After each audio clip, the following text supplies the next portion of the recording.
Creed en sus profetas. Sábado 27 de mayo 2023. Salmos 21. El Señor da vida y liberación.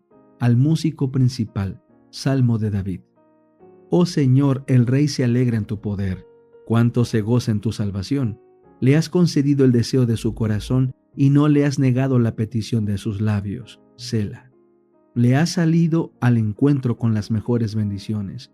Corona de oro fino has puesto sobre su cabeza. Te pidió vida y se la concediste, vida extensa eternamente y para siempre. Gloria grande haya en tu liberación, honra y esplendor has puesto sobre él, porque le has dado bendiciones para siempre, y le has colmado con la alegría de tu rostro. Por eso el rey confía en el Señor, por la misericordia del Altísimo no será removido. Tu mano alcanzará a todos tus enemigos, tu diestra alcanzará a los que te aborrecen, los pondrás como horno de fuego, en el tiempo en que te presentes. El Señor los destruirá en su furor, y el fuego los consumirá. Destruirás el fruto de ellos en la tierra, sus descendientes de entre los hijos del hombre, porque se volvieron contra ti para hacerte daño, idearon maquinaciones, pero no prevalecerán. En la cuerda de tu arco alistarás las flechas, contra la cara de ellos ciertamente les harás volver la espalda. Enaltece, oh Señor, con tu poder, cantaremos y alabaremos tu poderío. El conflicto de los siglos, capítulo 12, la Reforma en Francia. Fromenteau principió su obra como maestro de escuela. Las verdades que inculcaba a los niños en la escuela, ellos las repetían en sus hogares. No tardaron los padres en acudir a escuchar la explicación de la Biblia hasta que la sala de la escuela se llenó de atentos oyentes. Se distribuyeron gratis folletos y Nuevos Testamentos que alcanzaron a muchos que no se atrevían a venir públicamente a oír las nuevas doctrinas. Después de algún tiempo también este sembrador tuvo que huir, pero las verdades que había propagado quedaron grabadas en la mente del pueblo. La reforma se había establecido e iba a desarrollarse y fortalecerse. Volvieron los predicadores y merced a sus trabajos el culto protestante se arraigó finalmente en Ginebra. La ciudad se había declarado ya partidaria de la Reforma cuando Calvino, después de varios trabajos y vicisitudes, penetró en ella.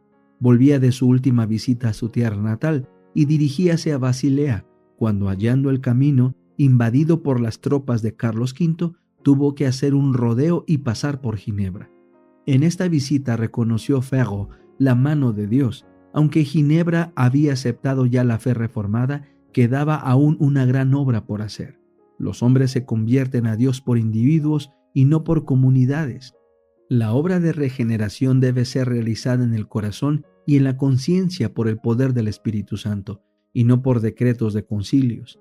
Si bien el pueblo ginebrino había desechado el yugo de Roma, no por eso estaba dispuesto a renunciar también a los vicios que florecieran en su seno bajo el dominio de aquella.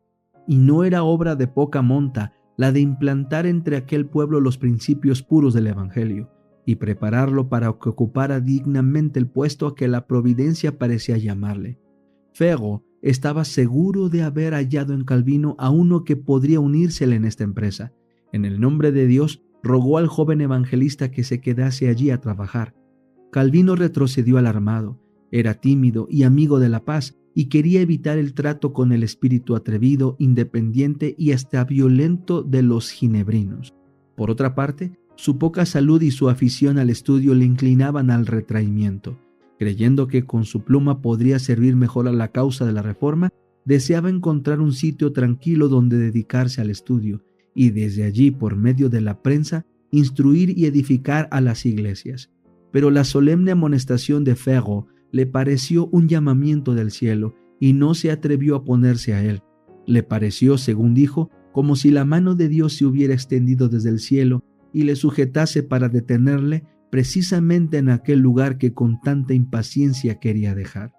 La causa protestante se veía entonces rodeada de grandes peligros. Los anatemas del Papa tronaban contra Ginebra y poderosas naciones amenazaban destruirla. ¿Cómo iba tan pequeña ciudad a resistir a la poderosa jerarquía que tan a menudo había sometido a reyes y emperadores? ¿Cómo podría vencer los ejércitos de los grandes capitanes del siglo? En toda la cristiandad se veía amenazado el protestantismo por formidables enemigos. Pasados los primeros triunfos de la Reforma, Roma reunió nuevas fuerzas con la esperanza de acabar con ella. Entonces fue cuando nació la orden de los jesuitas, que iba a ser el más cruel, el menos escrupuloso y el más formidable de todos los campeones del papado. Libres de todo lazo terrenal y de todo interés humano, insensibles a la voz del afecto natural, sordos a los argumentos de la razón y a la voz de la conciencia, no reconocían los miembros más ley ni más sujeción que las de su orden, y no tenían más preocupación que la de extender su poderío.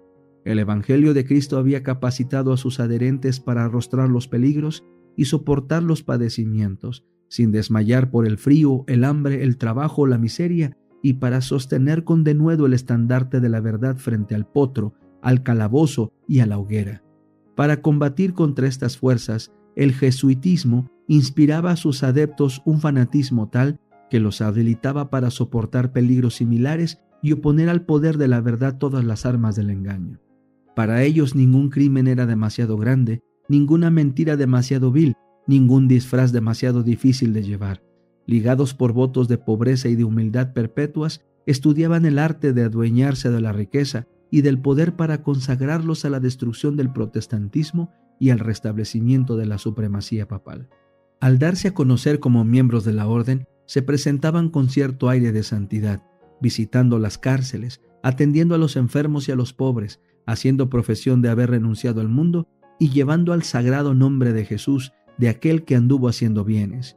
Pero bajo esta fingida mansedumbre ocultaban a menudo propósitos criminales y mortíferos. Era un principio fundamental de la orden que el fin justifica los medios. Según dicho principio, la mentira, el robo, el perjurio y el asesinato no solo eran perdonables, sino dignos de ser recomendados siempre que vieran los intereses de la Iglesia. Con muy diversos disfraces se introducían los jesuitas en los puestos del Estado, elevándose hasta la categoría de consejeros de los reyes y dirigiendo la política de las naciones. Se hacían criados para convertirse en espías de sus señores, establecían colegios para los hijos de príncipes y nobles y escuelas para los del pueblo, y los hijos de padres protestantes eran inducidos a observar los ritos romanistas. Toda la pompa exterior desplegada en el culto de la Iglesia de Roma se aplicaba a confundir la mente y ofuscar y embaucar la imaginación, para que los hijos traicionaran aquella libertad por la cual sus padres habían trabajado y derramado su sangre.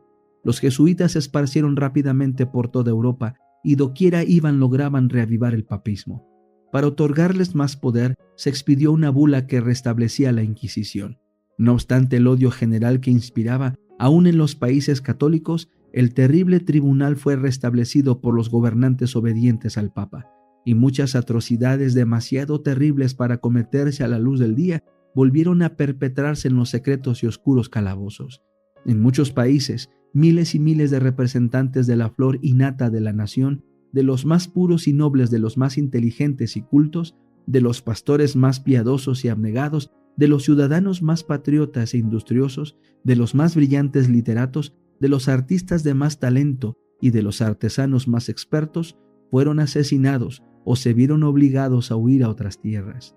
Estos eran los medios de que se valía Roma para apagar la luz de la Reforma, para privar de la Biblia a los hombres y restaurar la ignorancia y la superstición de la Edad Media. Empero, debido a la bendición de Dios y al esfuerzo de aquellos nobles hombres que él había suscitado para suceder a Lutero, el protestantismo no fue vencido. Esto no se debió al favor ni a las armas de los príncipes. Los países más pequeños, las naciones más humildes e insignificantes, fueron sus baluartes. La pequeña Ginebra, a la que rodeaban poderosos enemigos que tramaban su destrucción, Holanda en sus bancos de arena del Mar del Norte, que luchaba contra la tiranía de España, el más grande y el más opulento de los reinos de aquel tiempo, la glacial y estéril Suecia, esas fueron las que ganaron victorias para la Reforma. Calvino trabajó en Ginebra cerca de 30 años, primero para establecer una iglesia que se adhiriese a la moralidad de la Biblia y después para fomentar el movimiento de la Reforma por toda Europa. Su carrera como caudillo público no fue inmaculada, ni sus doctrinas estuvieron exentas de error, pero así y todo, fue el instrumento que sirvió para dar a conocer verdades especialmente importantes en su época y para mantener los principios del protestantismo, defendiéndolos contra la ola creciente del papismo, así como para instruir en las iglesias reformadas la sencillez y la pureza de vida en lugar de la corrupción y el orgullo fomentados por las enseñanzas del romanismo. De Ginebra salían publicaciones y maestros que esparcían las doctrinas reformadas, y a ella acudían los perseguidos de todas partes, en busca de instrucción, de consejo y de aliento. La ciudad de Calvino se convirtió en refugio para los reformadores que en toda la Europa occidental eran objeto de persecución. Huyendo de las tremendas tempestades que siguieron desencadenándose por varios siglos, los fugitivos llegaban a las puertas de Ginebra, desfallecientes de hambre, heridos, expulsados de sus hogares, separados de los suyos, eran recibidos con amor y se les cuidaba con ternura, y hallando allí un hogar, eran una bendición para aquella su ciudad adoptiva, por su talento, su sabiduría y su piedad. Muchos de los que se refugiaron allí regresaron a sus propias tierras para combatir la tiranía de Roma. Knox, el valiente reformador de Escocia, no pocos de los puritanos ingleses, los protestantes de Holanda y de España y los hugonotes de Francia llevaron de Ginebra la antorcha de la verdad con que desvanecer las tinieblas en sus propios países.